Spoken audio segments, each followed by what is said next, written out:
Bapak, Ibu, Saudara, Salam dalam berkat menuruti firman Tuhan.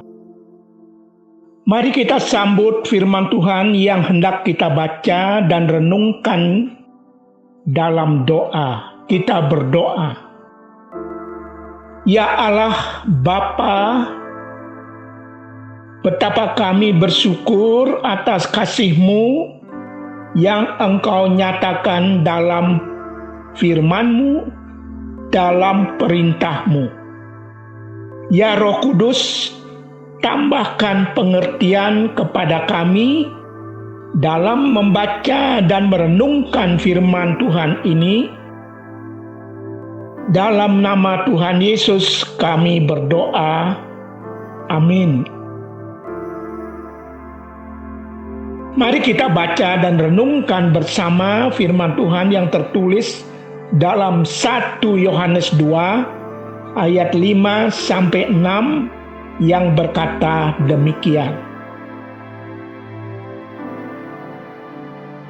Tetapi barang siapa menuruti firman-Nya, di dalam orang itu sungguh sudah sempurna kasih Allah.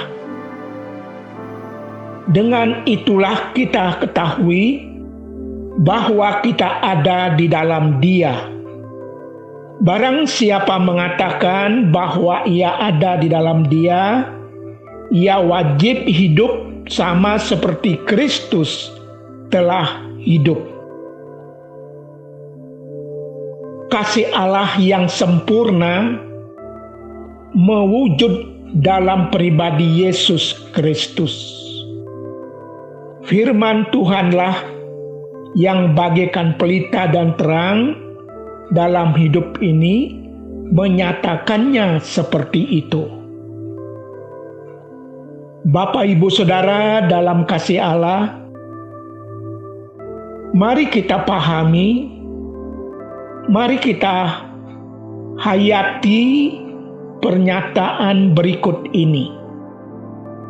Pertama, jika orang belum melihat, belum menikmati, belum percaya kepada Tuhan Yesus yang adalah juru selamat yang disaksikan di dalam Alkitab, ini salah siapa ya? Beranikah kita berkata bahwa ini bukan kesalahan kita? Pernyataan yang kedua, jika orang tidak melihat, tidak merasakan kehadiran Tuhan Yesus Sang Juru Selamat itu dalam dan melalui kehidupan kita, beranikah kita berkata bahwa itu adalah kesalahan ada pada diri kita? Demikian Corrie ten Boom mengajak kita untuk merenunginya, untuk menghayatinya. Yang menarik dari dua hal tersebut di atas adalah apa gerangan yang menghalanginya? Kok sampai ada orang yang tidak melihat, tidak merasakan kehadiran Tuhan Yesus Sang Juru Selamat dalam dan melalui kehidupan kita? Pasti ada banyak kemungkinannya. Antara lain yang pertama, hidup kita tidak menuruti apa kata firman Tuhan atas hidup kita. Kita tidak menghidupi firman Tuhan yang tertulis dalam Alkitab. Hidup dalam dunia ini memang penuh dengan kesibukan. Tentu kita bisa punya alasan, aku sibuk. Tidak ada waktu untuk menyatakan bahwa Tuhan Yesus adalah juru selamat yang dapat menyelamatkan manusia berdosa. Kedua, kita tidak hidup seperti Tuhan Yesus hidup. Firman Tuhan menyatakan bahwa makananku ialah melakukan kehendak Dia yang mengutus aku dan menyelesaikan pekerjaannya.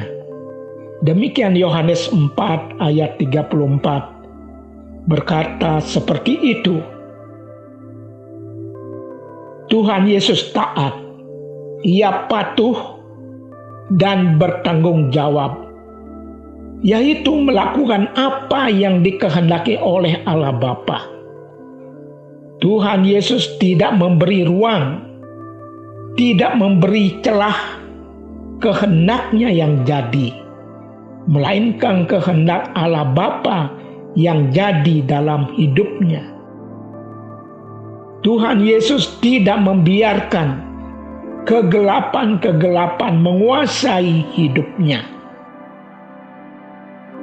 Bapak, Ibu, Saudara yang Allah kasihi, hidup mengasihi Allah adalah hidup dalam kepatuhan, dalam ketaatan atas kehendak Allah, seperti yang dinyatakan dalam setiap firman-Nya. Hidup mengasihi Allah adalah hidup dalam kekudusan dan dalam kesuciannya. Itu hanya mungkin bila kita siap membuang kegelapan-kegelapan, rintangan-rintangan yang menghalangi kita hidup berkenan di hadapan Allah, yang merintangi orang tidak dapat melihat secara jelas Tuhan Yesus Sang Juru Selamat hadir dalam dan melalui hidup kita.